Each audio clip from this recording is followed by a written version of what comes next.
Once I met a girl lost in a book, dreaming the past.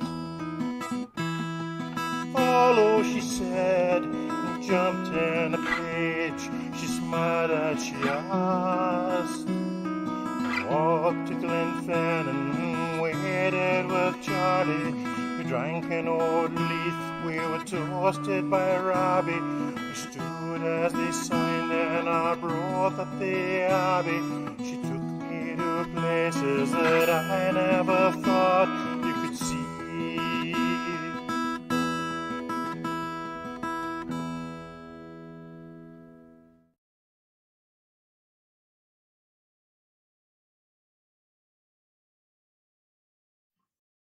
Hi, and welcome to the fourth episode from Random Scottish History for Independence Live. Today we're going to be talking about how the Arthurian and Merlin mythos seems to have taken part quite substantially within Scotland rather than just Wales and England, as many of the stories would have you believe. There has been a lot of research into these things by notable historians and authors in the past, and the conclusion they've come to is a fairly sound one to my mind, which is why I thought we'd get into it today. So, well, what is the Arthurian Merlin legend? Like the unicorns, it really actually depends on who you ask, where, and at what point in time, because this is a legend that has evolved over the centuries and been added to in a great amount by varying ancient authors. So the story itself begins in the 4th century. Before Arthur's born, Merlin's already been on the go. He is brought to Vortigern's court. Vortigern is a tyrant, and Merlin helps to dismantle his court. He then sets about fulfilling a prophecy of Arthur as king by bringing Arthur into the world. And this is done by his ability to bring Uther Pendragon, who's king at the time, to Igraine, who's the Duke of Cornwall's wife. And by her, Arthur is born, their illegitimate son. And Uther Pendragon dies by poison, because apparently he didn't have a unicorn's horn to hand, and he left the throne empty. So Merlin takes Arthur to Excalibur, which is stuck in the stone, and the prophecy is that whoever can pull this sword from the stone is, by dint of that fact, now king. So Arthur does this. Merlin sets about educating him as a foster father. He brings him up to be a righteous ruler who is solely out for the benefit of his people and country. And to that end, they create his court based around the round table. So he had a lot of followers, but a select few became knights. And they would sit around this round table, meaning there was no head, no leader. Everyone had equal voice, equal say, and equal importance around Arthur's round table. Merlin was an inherently good character. He wanted the best for people. He despised evil, which is despite his origin as apparently the son of a demon and a nun. So he was almost an antichrist character who was supposed to have ended up evil and working on behalf of his demon father, but instead took on the characteristics of his devoutly religious mother. It really set the story up as one of good countering evil, which was a significant trope in the medieval era. We're told that his demonic side is why he was able to use magic to his benefit, but also his renunciation of evil meant that he gained the power of prophecy from God, the higher power. So this last gift of prophecy was invaluable to Merlin with regards battle strategy and being able to avoid pitfalls for Arthur during his reign.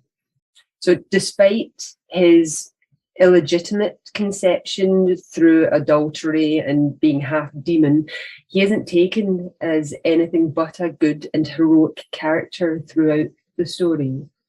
And we can see that without Merlin, there would have been no Arthur, and therefore no victorious battles, no intrepid quest for the Holy Grail, etc. And the histories would have played out in a completely different way. The side stories that include characters like Galahad, who, like Merlin, was an illegitimate yet super devout and godly personage. Despite being a product of adultery between Lancelot and Guinevere, Lancelot being Arthur's best friend and Guinevere being Arthur's wife, Galahad ended up as keeper of the Holy Grail after this quest. This betrayal spells the end for Arthur and his court, which comes shortly after the Grail's arrival into Britain. The revelation of Lancelot's betrayal and infidelity is made known. Due to a strength of honour, he sentences his wife to death, and Lancelot tries to save her, but he's convinced by Mordred, who in some stories is his illegitimate son, in some it's his nephew, to pursue Lancelot into France in an attempt to obtain justice for Lancelot's infidelity. And while they're in France, Mordred takes the opportunity to spread about the news that they've actually both died there and that he's now the king. So he expels all of Arthur's knights of the Round Table, supplanting them with his own minions, and recreates the court and becomes a real tyrant. Arthur comes back to Britain to find that everything has changed for the worse, and that leads to his final battle in Camelon against Mordred's army, and he fails in that endeavour.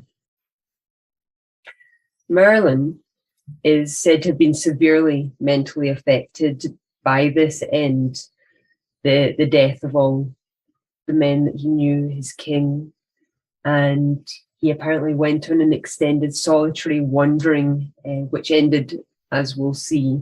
So this is a brief synopsis on purpose because there are so many variations of this story. There are so many additions and variations and recreations of this myth in different forms that to include every single aspect would be a labour of love that would take far longer than the hour we have here. The French were particularly enamoured with the Arthurian legends, and it seems to have begun with their medieval authors. Geoffrey of Monmouth also wrote his Historia Regnum Britanniae about the year 1138, which elaborated on the Arthurian myth. Chrétien de Troyes, at the end of the same century, wrote his own version, but introduced the Lancelot and Guinevere story arc.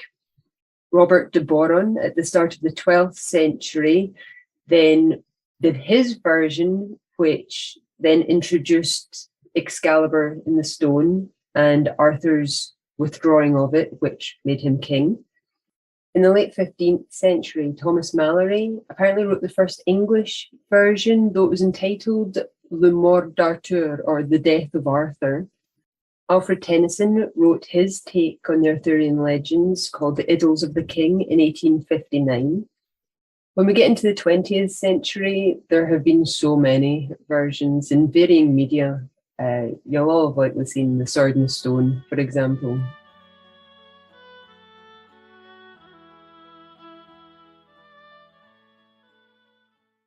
So we're going to concentrate on Merlin, the character, and his varying incarnations. So the Glasgow Herald for the 4th of May 1889 tells us that the controversy as to whether there were two Merlins is of no particular moment, Professor Veach, this sunny-looking personage here, accepts the theory of the double identity. According to the story, the Welsh Merlin, celebrated by Spenser in the Fairy Queen and by Tennyson in the Idylls of the King, is thought to have lived in the 5th century and is said to have sprung from the intercourse of a demon with a Welsh princess. He was naturally a prophet and an enchanter, and also, we presume, a bard. Perhaps the right view is that being a bard, he was all the rest. The Caledonian Merlin is said to have flourished in the 6th century and to have been a contemporary of St. Kentigern, our own beloved St. Mungo. Merlin Caledonius was known as Merlin the Wild or Wild. The story, double or single, may have had a historic origin, but quite manifestly it is full of myth, whether viewed from the Welsh or Scottish point of view. If we could accept the semi-demonic origin of the Welsh Merlin, there seems no reason why he should not be the Scotch Merlin. He may have got into bad odour in Wales and thought it prudent to retire to Dromelie on Tweedside, a place admirably suited to a bard in exile. So there we're hearing that there's 2 Merlins, a Welsh one and a Scottish one, each from different centuries. But was it the same Merlin from the end of the 5th, who was then in Scotland from the start of the 6th? Or are they 2 distinct personages? An article by Arthur Grant in the Scottish Review of 1892 is an article that really lays this out in a wonderful fashion, but we're only just going to take a few excerpts from it here for our purposes. He says, there is now no doubt that the massive Arthurian tradition can be traced to Celtic sources, and particularly to the Cymric branch of the Celtic family. And accordingly, wherever we find traces of the Cymry, they are very similar traditions, diversified only by local circumstances. Thus, each of the 4 great divisions of ancient Cymric territory, Strathclyde, Wales, Cornwall, and Brittany, have their separate traditions of Arthur and Merlin, and their Merlin shrines. The Scottish pilgrim will find the Cymric bard's grave by the peaceful Tweed in the sweet vale of Dromelie.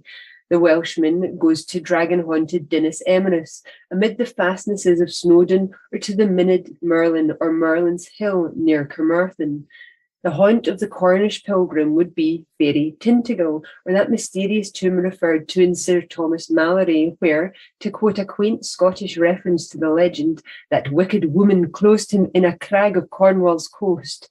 In Brittany, amid the giant stones of Carnac, or on that little island of Sienne, between Raz and Poisson, off the west coast of Bretagne, the faithful still look for the grave of Merlin. Truly, it is a tangled web which the Romanticists have woven around the story of Merlin. Here, then, we have, generally speaking, 3 Merlins, the Scottish, the Welsh and Cornish, and the Breton. The first of these became known through time as the Scottish Merlin or Merlinus Caledonius.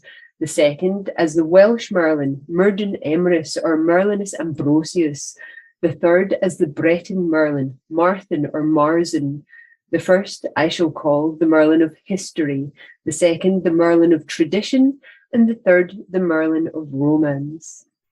So now we have 3 Merlins, and we can wonder whether these were 3 distinct people from history who maybe attained the title of Merlin. Maybe that was a title that had some kind of meaning to denote someone as being especially powerful or magical or prophetic. You know, we're man with the sunny demeanour, Professor John Veach, in a preamble to his poem entitled Merlin of 1889, states, "The Merlin of this poem is Merlin Caledonius, known also as Merlin Wild and Sylvestris. He ought not to be identified with Myrddin Emrys or Merlin Ambrosius, who was the Vatus of Vortigern, and also apparently of Aurelius Ambrosianus, the man of Roman descent who superseded Vortigern in the Cymric supremacy and lost it again about 465 CE. This Myrddin Emrys was probably also the Merlin of Uther Pendragon and of Arthur, while the name of the latter is associated with Dinas Emrys or Fort of Emrys in the Vale of the Waters, Nant Gwenant. which circles around the rugged grandeur of the southern slopes of Snowdon. That of the former Merlin Caledonius is inseparably joined to the wavy, far-spreading and heather-streaked hills between which the Powsail burn makes its way to the Tweed and the Haw of Drummelier. Out of the two Merlins, the earlier and the later, the romancers of the 11th and following centuries formed a third or legendary Merlin. Now the personage appears as a vulgar wizard and soothsayer, master of the art of glamoury, to be finally overcome by a woman's wiles and kept forever in hopeless captivity. So there, Professor John Veach is suggesting that Merlin was a real personage, but that there has been a myth created around him that's made him magical and prophetic, but that can be ignored as pure myth, I guess.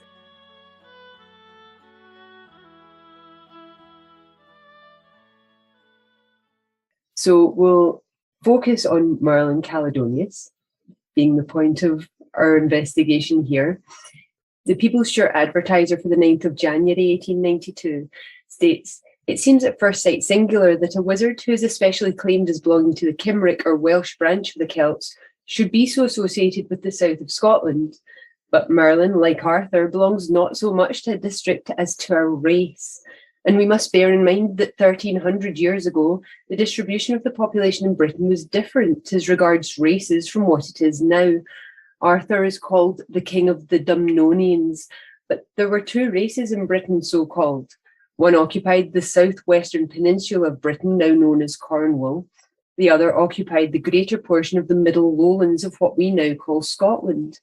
That the people of these two far divided territories were of the same great family of Celts is obvious from the place names that still exist on the borders: Traquair, Trahenna, Polworth, Pinvala, and many others that closely resemble names in Cornwall. As likewise from such river names as the Tweed, the Teviot, and the Timma, all of which have analogues in Wales. The Cornish, like the Gaelic tongue, is regarded by philologists as an older form of Celtic than the Welsh, and the fact that we find names in the south of Scotland that resemble names both in Cornwall and in Wales may be regarded as supporting the theory that it was the older or Gaelic-speaking Celts who first occupied the country, and that these gave place later on to a second wave of immigrant Celts who spoke Welsh. Bearing this in mind, therefore, it is not difficult to understand how the mythologies of the Celtic race should be found embodied in the place names of the district so far apart as Cornwall and the Scottish borders. We have seen the tradition of Merlin's death, which Lord Tennyson has adopted for poetical treatment. That which relates to the death of Merlin the Wild or Merlin Caledonius is quite different, both as to the locality and the circumstances of it. From Broceliand, we are brought back to Tweedside, and instead of the wily Vivian with her woven paces and her waving arms, we have the sticks and stones of a rough band of ancient border shepherds. The latter story of Merlin's death is curious and must have been written by one who was familiar with the locality, as the nature of the ground at that spot where the wizard is said to have been killed is precisely such as the circumstances attending his death would lead us to expect. Moreover, it is just possible that the person to whom the name of Merlin Caledonius was applied may have been a real person, as the name given to him in life is Lalagan, and it is only Bower, in his continuation of the Scotichronicon, which he wrote so late as the 15th century, who seeks to identify this Lalagan with Merlin the Wild. It is possible also that the poems which are attributed to this Merlin the Wild may have actually been written by Lalagan. And on account of this poetical faculty and the mental aberration of his later years, the people may have come to regard him as a second Merlin, the one name in the course of time supplanting the other. And so instead of the place of burial being called after Lalagan, a name foreign to Saxon lips, it was reconsecrated with the more familiar appellation of Merlin's grave. In the life of St. Kentigern, better known in Scotland as St. Mungo, written in the 12th century, we read of a certain Lalagan or Lalagan who lived in the court of King Riderch as a kind of jester, but who after the death of the saint became very melancholy and began to utter prophecies which were rendered memorable by their realization. Bower, who connects him with Merlin the Wild, gives a different version of Lalagan's relations with the saints. So there it's telling us that This could very well have been a historically extant person by the name of Lalagan, who obtained the name of Merlin due to his character more than anything. Arthur Grant, again in the Scottish Review for 1892, tells us Druidism, which had well nigh disappeared among the southern Britons, still flourished among men of the north, as the Scottish Cymry were sometimes called. Many of the noble families proudly held to their ancient belief, and as Christianity crept in amongst them, the breach between Christian and pagan Cymry grew wider and wider. The chiefs of two ancient royal houses took opposite sides in this struggle, Rhydderch Hale leading the Christian and Gwendolew the pagan factions. Both appear to have been men of more than ordinary ability, and both are mentioned in the ancient triads of Arthur and his warriors. Rhydderch is one of the three generous ones, and Gwendolew is one of the three bulls of battle on the island of Prydain, Britain. Gwendolew was also called the father of songs, evidently in recognition of his patronage of the bards. With both sides also are associated the names of the two representative men of rival creeds, St. Kentigern with Rhydderch Hale, and Merlin with Gwendolew. We now come to consider how our Merlinus Caledonius, magnified by the purple mist, the dusk of centuries and of song, became the great Merlin of tradition and romance. As time wore on, the unremitting attacks from Scots and Saxons began to tell on the little Cymric kingdom of Strathclyde. For a time, Stirling was the common march of the three races, and Holinshead tells us that on the old Stirling Bridge, the following couplet was carved: I am free march as passengers may ken, to Scots, to Britons, and to Englishmen. But in 756 CE, Rhydderch's capital of Alclyde, Dumbarton, fell into the hands of the Scots. Then Cumberland and Westmoreland were lost, and at last in 870 CE, the final exodus took place, when, in the words of Holinshead, the Cymry departed into North Wales, where they placed themselves in the country between Conway and the River Dee, out of which they expelled the Englishmen that were in possession thereof, and therewith they erected a kingdom there which they named Strathclyde, maintaining wars against the English many years after. The great body of the Cymry, however, must have gone southwards to North Wales, and it was natural that they should carry with them their traditions or songs of the bards in which were preserved their nation's hopes and fears. It was their Arthur who had won the 12 battles. It was their Merlin who had prophesied a happier time in the future. A mystery to the world, the grave of Arthur, says an old Cymric poem, and deep down in the national heart there slumbered the hope that the mystery had some connection with their king's final triumph. Arthur, therefore, was their great king, and Merlin was his prophet. And although this connection between king and prophet existed only in romance, there was really only an interval of 31 years between Arthur's last battle and Merlin's, between Camlin and Aderyd. It was natural, too, that the name should be finally localised in Wales. And by the 12th century, both the Welsh localisation and nationalisation of the Merlin myth was fully established. As to the manner of his death, we have again to fall back upon the Scottish Chronicon. It tells a tragic end to a tragic life. By the banks of the upper Tweed at Dromellier, or Dunmellar, as it was anciently called, Merlin was attacked by the shepherds of Meldred, a princeling of the district, and stoned and beaten to death. His body was then flung into the stream upon a sharp stake, on which it lay impaled. Villamarcus' short but graceful comment on this account is well worth quoting. It translates to, from the ancient Orpheus to the Celtic Orpheus, how many others have died in the same way. It is the eternal struggle of brute force against intelligence, sweet and sublime, inspired by heaven, whose kingdom is not of this world. At Dromellier in Peeblesshire, where the Powsill burn flows into the Tweed, a thorn still blossoms in the spring over the traditional grave of the Scottish Merlin, and there we too can sit in the shadow, looking upwards and around from that old thorn by the River Tweed to the green rounded hills of the borderland. We see a deeper meaning in Merlin's own words. Are not the buds of thorns very green, the mountain beautiful, and beautiful the earth? In Scottish literature, no doubt, his name has been almost entirely associated with his prophetic character. His prophecies linked with those of Thomas the Rhymer were, in the old days, household words to generations of Scotsmen, whilst his personality was lost in that final exodus of the Cymry from Scotland to Wales. Saxon historians necessarily knew little of the ancient British prince, prophet, and bard, but local traditions preserved for 13 centuries the memory of his last resting place. The striking features of the histories of the Scottish and Welsh Merlins is seized upon and moulded to suit the spirit of the time, the spirit of medievalism. Even as Christ was both Son of God and Son of Man, born of a virgin, so Christ's victory over Satan could only be nullified by the birth of a being who was both son of the devil and born of a virgin. Such was the high keynote in which the medieval romance of Merlin was pitched, and the opening chapters describe how Satan's scheme for thus ruining mankind was attempted and how it signally failed. The child Merlin, who was to be his agent, was born, but all Satan's efforts were counteracted by the spotless purity of Merlin's mother. Merlin, endowed with the wiles of the devil, his father thus turns these very powers into factors for good instead of evil. Merlin is thus made the personification of a second victory of Christ over Satan, and the reader is prepared for the further development of Merlin's character from that of a pagan prophet to that of the advisor and friend of the typical Christian King Arthur. The Merlin of romance becomes a prophet founder of the Round Table and the originator of the most sacred of all quests, the search for the Holy Grail. Our sunny Professor John Veach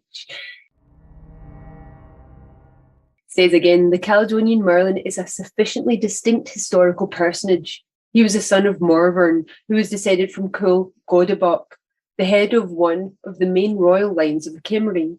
He had a twin sister, Gwendid. He was the friend of the prince Gwendolew, a lord or king of the north, and he was present at the decisive battle of Arderid in 573 CE, when the contest lay between the pagan and Christian forces of the time. Merlin was on the pagan or losing side. After the defeat and the death of his leader Gwendolew, he fled to the wilds of Dromelli in the wood of Caledon. There he spent some years, reputed insane, probably only heartbroken, and despairing of the Cymric cause and his own fortunes, perhaps doubting the trustworthiness of his original faith or nature worship. Finally, he is said to have died at the hands, rather stones and clubs, of the herdsman of a princeling of the district, then incorporated in the kingdom afterwards known as Strathclyde and ruled over by Riddiff Hale, originally Lord of Lanark or Lanark. Merlin's grave is pointed out by tradition near the village of Dromelli, by the side of the Powsale burn as it joins the Tweed. There can be little doubt, looking to external and internal evidence, that this Merlin was the author of certain poems now preserved in the 4 ancient books of Wales, and that to him also are to be assigned portions of the Merlinian poems, of which there occur interpolations of a later date. So again, we're taking him as a distinct, extant historical personage, someone that actually existed in the past and has a history that we can refer to via his poetry, etc.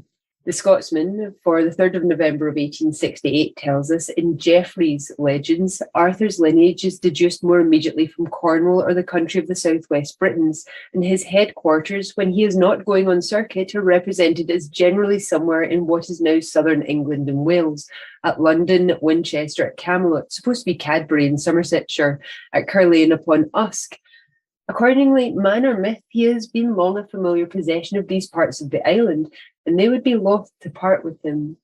Of late, however, and from various quarters, there has been a good deal of argument to prove that the Arthurian legends are not indigenous to these parts, but have been imported into them by a literary process, and that the true Arthurian region, the actual birth ground of the legends, must be sought for farther north. In the romances, Arthur's circuit is so frequently northwards that next, perhaps after the famous Camelot, it is at a dreamy Carlisle that we think of him holding his feasts and jousts. In Geoffrey's legends, the amount of reference to the north is still more remarkable. It is against the Saxons of the north in the wood of Caledon, or here and there else in the present southern Scottish lowlands, that Geoffrey makes Arthur do most of his direct anti-Saxon duty, and if there is any part of his narrative where Geoffrey seems, in spite of himself, to be introducing a lump of positive historical tradition into his wilder legendary matter, it is where he follows Arthur in his expedition beyond these northern Saxons into the country of the Picts and Scots. He follows him from Alclyde or Dumbarton and all round Loch Lomond, not only giving the name of that loch, but lingering over the description of it and its marvellous islands where the Picts and Scots had taken refuge, and whence Arthur dislodged him.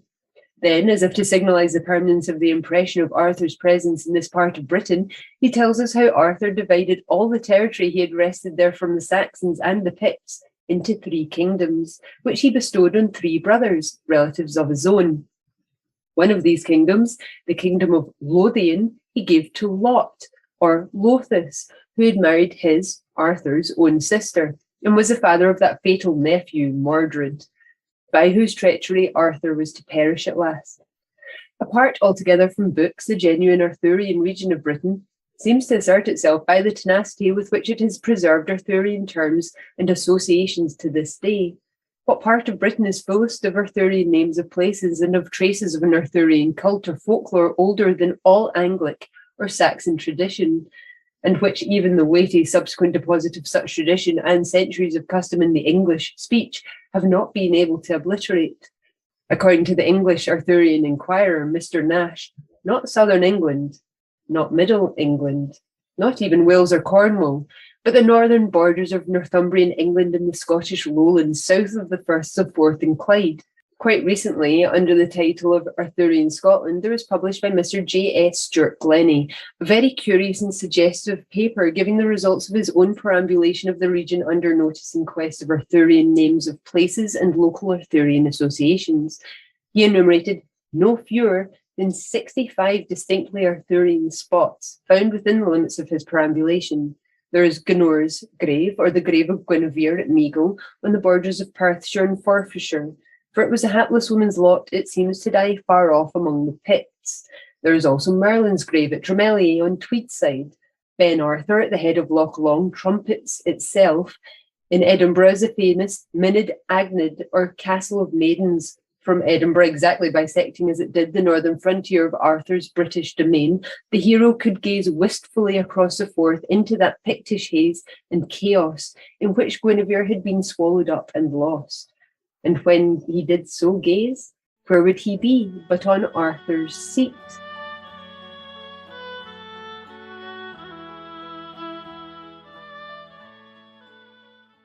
The Scots Magazine, for the 1st of February 1888, tells us that despite the minstrels of a later time who would fain carry Merlin off to Brittany, the natives yet point out the grave of the wizard by the Burn of the Willows, near where it joins the Tweed below Drummelier Kirk, and we know how death, as in the case of Ossian, ended a profound melancholy that closed around his spirit.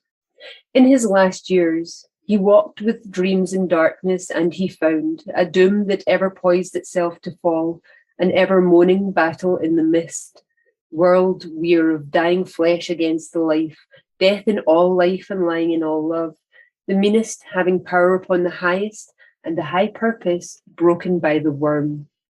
Is there not something of the sublime in the vision of this grand pagan clinging to the druidic nature worship of his fathers, stifling the doubt that will present itself, choosing rather, like Ossian, to be in hell with his beloved kindred than in paradise with the pervert? The Glasgow Herald, for the 4th of May 1889, discussing Professor Veach, says that his notion, whether historical or not, is very interesting. St Mungo made a pilgrimage to the wilds of Drummelier to try and convert Merlin to Christianity. That the old bard was touched with the new ideas is probable, but like Ossian, whom St Patrick tried to convert, he relapsed into or preferred his old faith of nature worship. He, in fact, worships the sun. I worship thee, O sovereign of the sky, thy symbol of the God who is unseen, inspirer thou of life and hope and joy, my pulses beat with thine. Merlin is as little understood on the banks of the Tweed as at Arthur's court. If the two Merlins are one, and the result is that he falls a victim to the boors and dunces of Drummelier, they call him wizard and devil's son, and of course they drown him in the Tweed. His body was buried near the junction of Powsail Burn with the river. The Peopleshire Advertiser for the 9th of January 1892 again delves into his death. They say it so happened that on the same day Lalagan, in the course of his wanderings, was met by the shepherds of a certain chief called Meldred at his place of Drumeldred or Drumelier, and these, probably regarding the wizard as the cause of calamity to themselves or their flocks, seized him and proceeded to stone him and beat him to death. At the last moment, the wretched man stumbled over a steep bluff or bank overhanging the Tweed, his body falling upon a sharp point of a stake, which had been stuck into a little fish stew in the water, and upon which he was impaled. This manner of death, it was found, corresponded with the prophecy which he had that day made, that he should die by 3 kinds of death, namely by stoning, by drowning, and by impalement. The high bank above the Powsail Burn at its junction with the Tweed corresponds with the description of that over which the wizard is said to have fallen.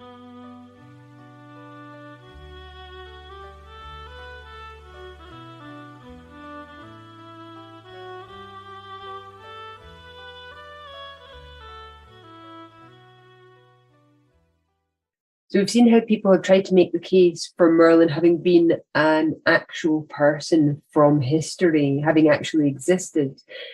The Scottiston for the 3rd of November 1868 says, if Mr. Skeen's investigation of the Arthurian tradition has yielded results that are to be taken as accurate or even probable in the main, the chance that he may have overstrained his ingenuity in particulars that need not delay our pleasure along with him in that accession of legendary importance which he vindicates for the country round about us here, all the country near and between our 2 South Scottish firths. How he has cleft back into the past for us and enabled us to see, as if glimmering through the cleft of vision of all this, our familiar region of plain, hill range, river and sea surge, removed back into a depth of antiquity, some centuries beyond our previous historic reach. Said I not, too, that for us in Edinburgh he had interpreted into quite a new significance that name of Arthur's Seat, with which we have all puzzled ourselves. No longer is the name a mystery by itself. It is the most prominent surviving fragment of a wider mystery that has melted away, but has left other fragments of it still recognisable. Back in that shimmering vision of our firth-bounded region, 1,300 years ago, we see our mountain and its peak still venerable and picturesque and far visible as now in the very mist. And we find the reason of its name in the fact that all around it, thought and action as well as scenery, was then somehow Arthurian. This then is Arthur's land. The North British Daily Mail for the 2nd of January 1878 continues on that theme. The chapter on Arthur and the Arthurian legends is exceedingly interesting and contains information which will probably be new to most of Dr. Veach's readers. He adopts the theory of Mr. Skeen respecting this famous semi-mythological hero and holds that Arthur was the leader of the Northern Cymry in the 6th century in their struggles for national independence against their Pictish and Angling oppressors. He contends that Arthur's 12 celebrated battles, enumerated by Nennius, were fought in succession and in one region, that they represent a campaign, not a series of isolated struggles, and that the district in which this campaign was carried out was the kingdom of the Northern Cymry, now the lowlands of Scotland. The first battle, he thinks, was fought at the mouth of the small river Glen, which falls into the Irvine in the parish of Loudon. The 2nd, 3rd, 4th and 5th took place in the region of Lennox near Loch Lomond. The 6th at Dunapace in Stirlingshire.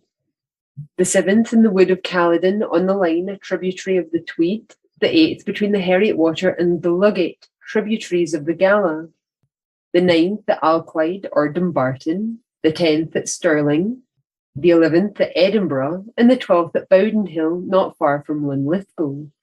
21 years after this last great battle, 537 CE, Arthur fell at Camlin on the Carron, fighting against his nephew Modred, the head of a mixed pagan party, Angle, Pict and Infidel Cymry, who was himself killed in the fight. In the chapter on Merlin, the famous wizard, Dr. Veach has skillfully disentangled the real incidents in the life of this potent and mysterious personage from the mythical tales which in later ages gathered around him. He seems to have been a leader of the Britons, held in high respect for his learning and sagacity. He fought at the Great Battle of Arthurian near Carlisle in 573 CE on the side of the defeated pagan Cymry. After this disastrous conflict in which his nephew fell, as well as friend and patron Gwendolen, the leader of the pagan host, Merlin fled to the upper district of the Tweed and passed the remainder of his life, reported insane, among the glens which sweep from the Dollar Law to the Broad Law, and from the watershed between the burns that flow northwards to the Tweed and those that run southwards to the Megget Water. There is no wilder or more solitary mountain land in the south of Scotland than these high-spreading moors. There is no scene which could be more fitly assigned to a heartbroken and despairing representative of the old Druidic nature worship, at once poet and priest of the fading faith, yet torn and distracted by secret doubts as to its truth, and not knowing well where his beloved dead had gone, or what was their fate in that mysterious spirit world he felt was above and around them. It was while wandering in these glens in the upland wilds of Tweeddale that a meeting is said by tradition to have taken place between the half-insane Cymric bard and Kentigern. While kneeling in solitary prayer in the wilds of Drummelier, the saint was suddenly confronted by a mysterious figure, weird-like and unearthly in look, who proclaimed himself once the prophet of Vertigern, Merlin by name, now in this solitude enduring privations. The Herald tells us that the truth is, however, that Merlin was more than the story imparts. Tennyson's idea is that Merlin was the most famous man of his time. Merlin, who knew the range of all their arts, had built the king his havens, ships, and halls, was also bard, and knew the starry heavens. The people called him wizard. It is clear from these words that Merlin was King Arthur's first Lord of the Admiralty and Chief Commissioner of Works. Probably he was sanitary inspector, if not also inspector of the meat market, and had ideas far in advance of his time. For instance, Merlin possibly desired to construct an adequate fleet for King Arthur, and the opposition may have made it so hot for him that he deemed it best to resign and come north. The People's Shirt Advertiser for January of 1882 says that the Battle of Arthurian was that at which Ridder, by his victory over the pagans, established himself as King of Cumbria or Strathclyde, embracing within it all the petty Cymric tribes, and among them those who inhabited Tweeddale. If partial insanity befell Lulligan after his defeat at Arthurian, it is possible he may have been allowed to wander about the king's court, as told in the life of Kentigern. It is equally possible that in the later stages of his madness, he may have taken to the forests and wilds, as narrated by Bower. Bower being the author of the Scottish Chronicon. Arthur Grant tells us again that at last the crisis came when the Christian and pagan forces met in the battlefield of Arthurian in the year 573 CE. In this fratricidal struggle, the Christian army was victorious, and Prince Gwendolen himself was slain. Ridder Hale then consolidated the petty Cymric states into his kingdom of Strathclyde or Clwyd, with Alclyde or Alclwyd, Dunbarton, as his capital, and with Kentigern as primate in the See of Glasgow. Merlin's own poems show that he was present at this fatal battle, fighting on the side of his friend Gwendolen, and that after the battle he fled broken-hearted, if not altogether insane, to the wood of Celadon, where, if we are to believe his poems, he wandered about for 50 years. Apart from the Merlinian poems, there is an entry in one of the old chronicles, the Annals Cambriae, which connects Merlin with Arthurian. Translated, it reads, in the year 537 CE, the war of Armtrid between the sons of Ellifert and Gwendolen, the son of Caedin, in which war Gwendolen fell, Merlin became insane. Here not only is the death of Gwendolen chronicled, thus identifying Armtrid with Arthurian, but the sons of Ellifert above referred to are also mentioned in Merlin's poems as 7 heroes and as having been present at Arthurian. As to the site of this battle, there is a curious chapter in the Old Latin edition of the Scottish Chronicon, which gives an account of a meeting between Kentigern and Merlin. Here Merlin is said to explain his connection with the Battle of Arthurian. Translated, it reads, which was situated in an area between Liddell and Carbanalo.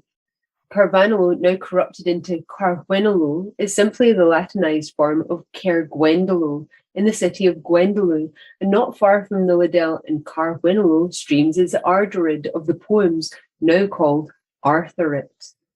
The battle was fought, therefore, near Carlisle, close on the borders.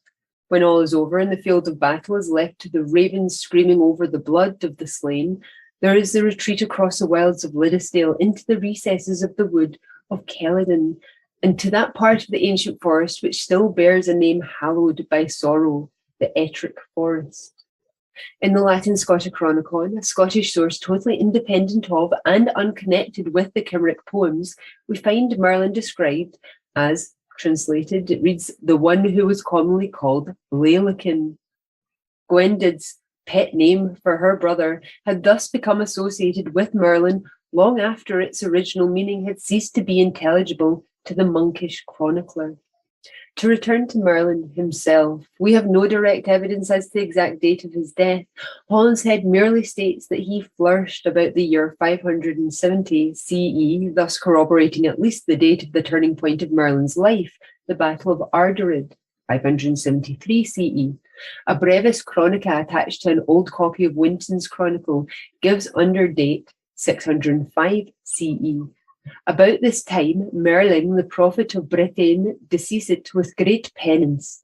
And the Scottish Chronicon states that Merlin and St. Kentigern died in one and the same year, which, according to the Annals Cambria, would be 612 CE. The implied date of the Avalano, as we have seen, would bring him down to 623 CE. Sometime, therefore, during the first quarter of the 7th century, may safely be considered as the period of Merlin's death.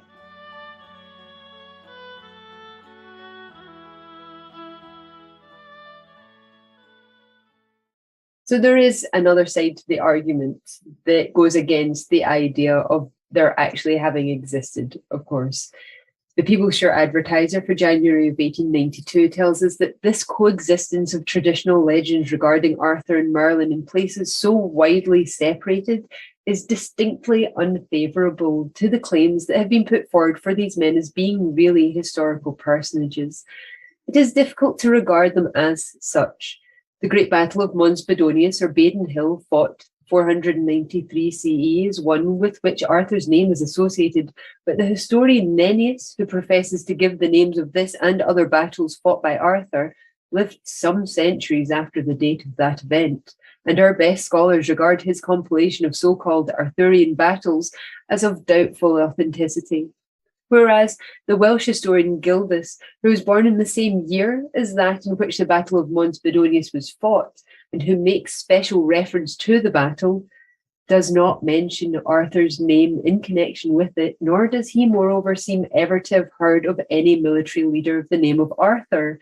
If Arthur really lived and reigned and fought the battles attributed to him against the enemies of his country and his race, it is difficult to understand how an historian who lived during the same years and belonged to the same nation should have failed to give his life and deeds emphatic record.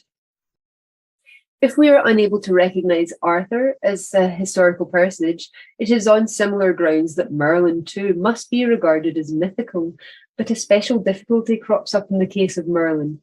According to Arthurian legends, Merlin was a man of great influence and great powers of necromancy long before Arthur was born, and according to the same cycle of legends, we find the wizard fighting at the Battle of Ardrid in 573 CE, more than 100 years later. And not only so, but the wizard is reputed to have wandered for 40 years among the hills that surround the sources of the Tweed and Clyde in a state of semi-madness in consequence of his defeat at Ardorid, thus extending his life to something like 170 years.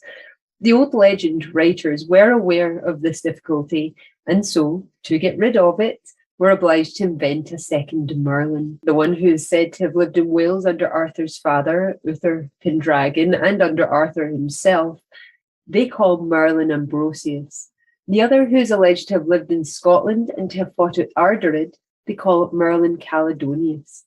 We have voluminous and highly wrought narratives of the wonderful deeds of both Arthur and Merlin, but these narratives are not earlier than the 12th century, and they possess the unfailing characteristic of all myth stories, that those writers who lived farthest from the time of the heroes are able to give the fullest details of their history and deeds, while the one historian who is contemporary with them is absolutely silent.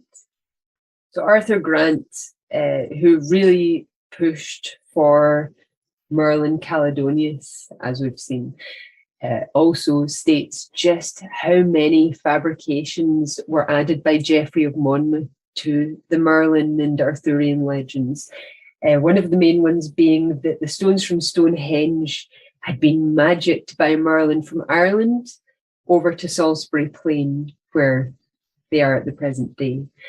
Of course, we know now that the majority of the stone at Stonehenge comes from Welsh bluestone quarry from the Pressley Hills in West Wales, and that they could have been shifted from their original position to where they are now by glacier action or what have you. I'm quite happy to believe that Merlin and Arthur spent the majority of their time in Scotland. I'm quite happy to believe that the myths originated in Scottish areas. So despite the first authors of the Arthurian legends apparently having been those of the medieval French, I am strongly inclined to believe that their stories were influenced by battles that occurred in the Scottish lowlands in Scotland, that there was travel between these places, and Brittany is not so far from Britain, and the people travelled extensively, both for trade and other purposes. A lot of people emigrated and were forced out of positions, as we've seen the Cymry were forced into North Wales from the lowlands of Scotland. So these stories travelled with the people. So I'm quite happy to believe that they originated in Scotland and in the lowlands of Scotland for the main part. I don't know if I've managed to produce evidence that convinces you guys, and I don't know if these authors from history have managed to convince you of the fact that Merlin and Arthur's stories took place in the main in the lowlands of Scotland. But you can let us know, I guess, in the comments. I know from my own experience that I was brought up believing and seeing from the stories that it was an English-Welsh legend that didn't have very much to do with Scotland. But I know that my mind's been changed by the information that I've found. So we'll end here. I feel like I've tried to cram as much information into this as possible in the hour that we have. And we may see you for the next one. Take care.